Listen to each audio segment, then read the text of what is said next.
At the beginning of the film, we observe a family having a peaceful dinner. The man hears a knock on the door and decides to look through the peephole, whereupon a strong flash injures him and throws him back to the table. Rocco appears at the door, destroying the rest of the family and then chopping off the man's finger. A voiceover ponders the cost of human life. Fred Blake reports that his life is worth $20 million, but he would give anything to live like he used to. The former mafioso is traveling to his new home with his family and dog, Malavita.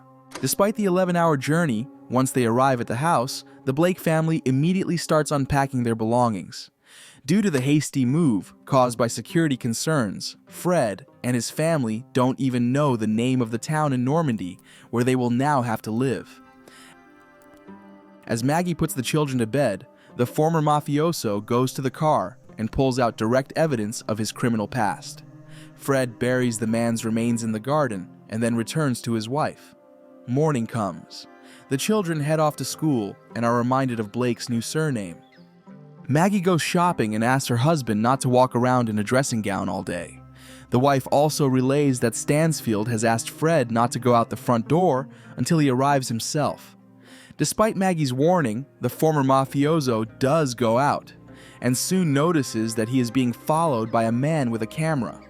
Left alone, Fred sorts through his belongings and pulls out a typewriter. According to legend, he must now pretend to be a writer working on a new book. Belle and Warren get to school and are not at all happy with it. The boy is hassled by the local bouncers, who pick a fight with him. Maggie, meanwhile, goes to the shop, playing the part of an American woman.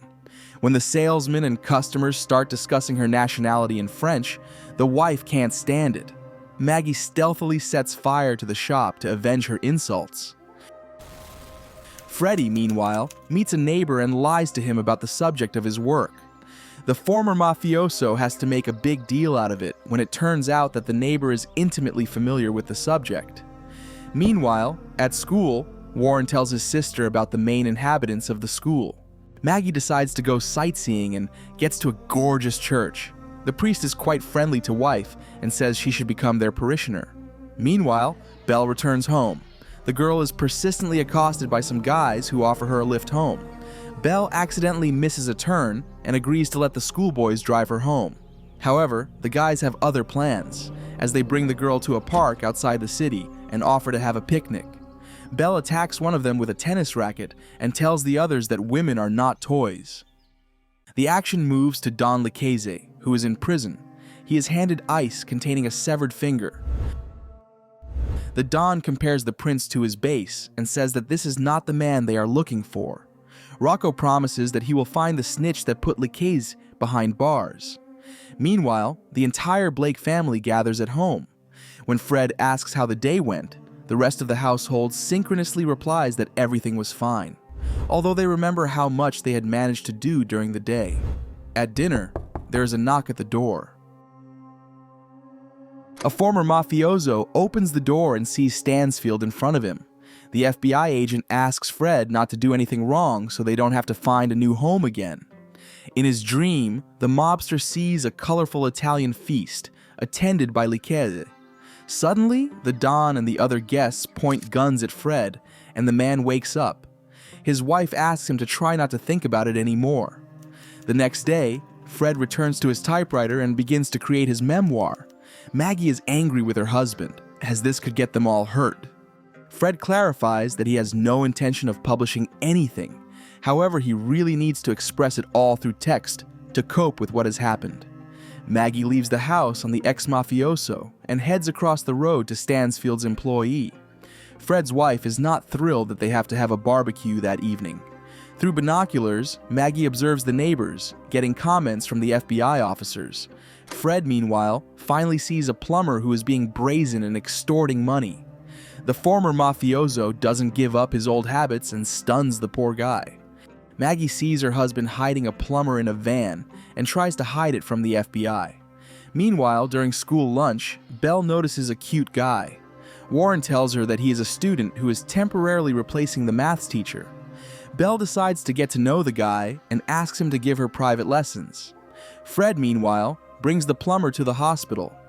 The doctor is shocked that he has so many fractures, as if he fell not from the stairs, but from the 6th floor. At home, the former mafioso decides to create a new chapter. In it, Fred describes his former life and some of the rules he followed. The mafioso made sure that there were no thieves or criminals in his neighborhood. He never hurt anyone who didn't get in his way, and he protected the weak. However, if someone gets in Fred's way or interferes with his family, he is in trouble. The former mafioso goes into the kitchen and sees his wife upset. Maggie says she's mentally preparing to move again because her husband attacked the plumber. Fred jokes that they'd rather move because of another messed up supermarket. The next morning at breakfast, Maggie asks about Fred, who called them. Belle tells her that he is their young teacher and part-time tutor. Maggie advises her daughter to buy rubber in advance because passion can sweep over them suddenly. The wife prepares for the barbecue and ponders what she should put on the table. Warren says that since they are playing the part of Americans, they should have plenty of cola, burgers, and of course potatoes. Soon the whole town flocks to the barbecue. Stansfield asks even his watchers to join in the festivities, and later shows up himself. Fred stays out a long time because he's writing another chapter. When Belle arrives, the former mafioso apologizes to her for putting her life at risk. The girl asks Fred not to think about it, because he's still the best dad in the world. Everything goes great at the barbecue. However, Stansfield is very concerned about writing memoirs. The FBI agent realizes that they may contain a lot of information that no one should know about. After the barbecue, Stansfield also says that Fred set a bad example to the mob of how to abandon his Italian family. The former mafioso thinks about it a lot and writes all night. The next day, Fred decides to find out why the tap water is running brown. After first talking to the mayor, the former mobster goes to the water treatment plant, where he is told that the water is polluted by a chemical fertilizer plant. Fred heads there. Belle, meanwhile, learns that the student she likes so much is flying to Paris after exams. Maggie goes to the church, where she prays fervently. The priest notices this and offers Fred's wife to confess to him. He promises that the secret of confession is sacred, and Maggie can worry about nothing. In class, Warren is asked to complete an assignment for the school newspaper, using a play on words in English.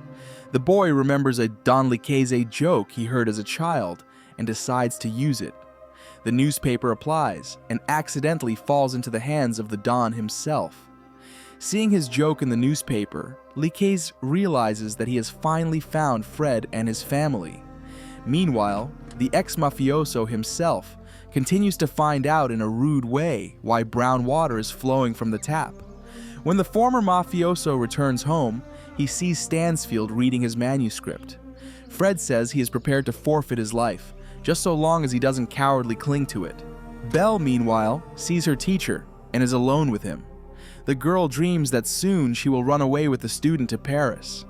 However, the guy dumps Belle on the phone, saying that he is not ready for a serious relationship. Fred receives an invitation to a movie night from one of his neighbors and accepts.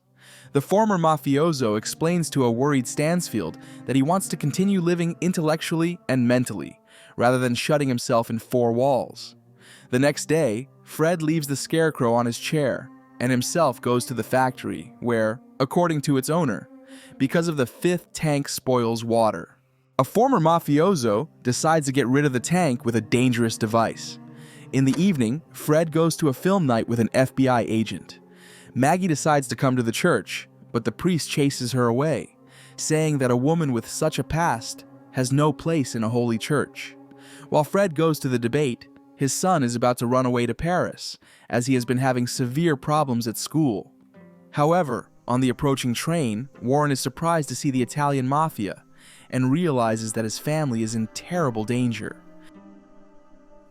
The boy tries to call home, but no one picks up the phone. Fred, meanwhile, is getting angry about the mafia on the debate, and an FBI agent tells his men that they're moving again. Belle stands on one of the rooftops and calls a student before taking her own life. Outside the police headquarters, the girl spots the Italian mafia and realizes that her family is in danger. Warren also wanders the streets and observes the movements of Rocco and his men. Maggie goes to the FBI agents and talks to them about the children missing somewhere. Outside, Fred's wife spots the mafia and realizes they have been found. Rocco, meanwhile, is systematically preparing for the attack and handing out instructions.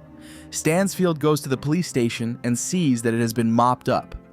An FBI agent relays instructions to get the family out, but a problem arises. Maggie is with the agents, the children are gone, and Fred himself is still in the house. The former mafioso is enjoying the clean water when Malavita starts barking. Rocco's team pulls up to the house and begins to dismantle the weapons. Maggie tries to call her husband, but it's too late. The house goes up in flames. Fred survives and makes it out of the rubble. A former mafioso goes to a house across the street where one of his attackers is about to abuse his wife. At the same time, Warren and Bell open fire on Rocco's team. Maggie helps her husband take down the perpetrator. At the same time, Rocco himself is chasing Bell. Fortunately, the girl is saved by Stansfield, who runs over the mobster on his car. On the way to the new town, Fred rereads his memoirs while the rest of the family tries to recover from the shock. This is the end of the film. Thank you all for watching this video to the end. Give this video a like. Write in the comments what you think about this film, and see you in new videos.